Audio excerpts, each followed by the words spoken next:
আরজিকর কাণ্ডের প্রতিবাদে বিজেপির মহিলা মোর্চার পক্ষ থেকে আজ ইসলামপুর থানার সামনে বিক্ষোভ কর্মসূচি গ্রহণ করা হয়। মহিলা মোর্চার সদস্যরা রাজ্য সড়কের ওপরে বসে কিছুক্ষণ রাজ্য সড়ক অবরোধ করে বিক্ষোভ দেখাতে থাকে। শম্পা সরকার উত্তর দিনাজপুর জেলা বিজেপির সভানেত্রী বলেন, বাংলার মহিলা মুখ্যমন্ত্রী হয়ে মহিলাদেরই প্রোটেকশন দিতে পারছে না। আরজিকরের ঘটনা এটি নক্কারজনক ঘটনা। এই ঘটনার প্রতিবাদে এই বিক্ষোভ কর্মসূচি।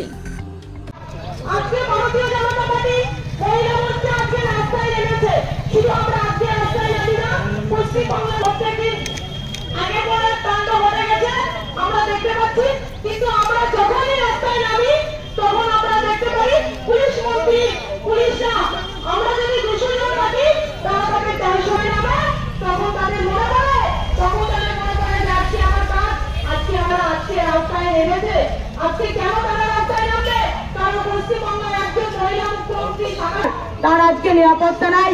কেন নিরাপত্তা নাই? বাংলার মুখ্যমন্ত্রীকে আজকে প্রশ্ন করতে চাই, কেন আজকে মায়েদের নিরাপত্তা নেই?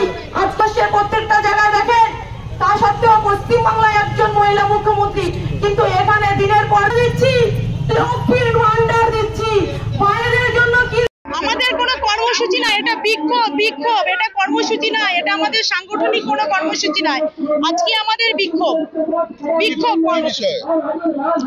আজকে আমরা পশ্চিমবাংলায় দেখতে পাচ্ছি একের পর এক ঘটনা ঘটে চলেছে।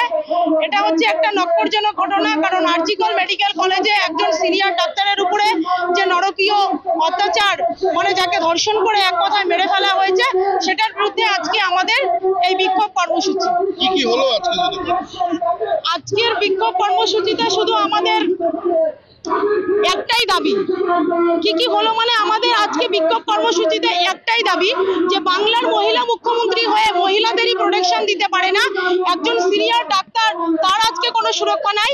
বাংলার মেয়েরা আজকে কি করে নিরাপত্তা পাবে বলুন? তাদের কিভাবে সুরক্ষা হবে? আজকে তার জন্য আজকে বাংলার মুখ্যমন্ত্রী, পুলিশ মন্ত্রী, তার বিরুদ্ধে আজকে আমাদের এই বিক্ষোভ সমাবেশ। শম্পা সরকার, ভারতীয় জনতা মহিলা মোর্চা উত্তর দিনাজপুর সভানেত্রী।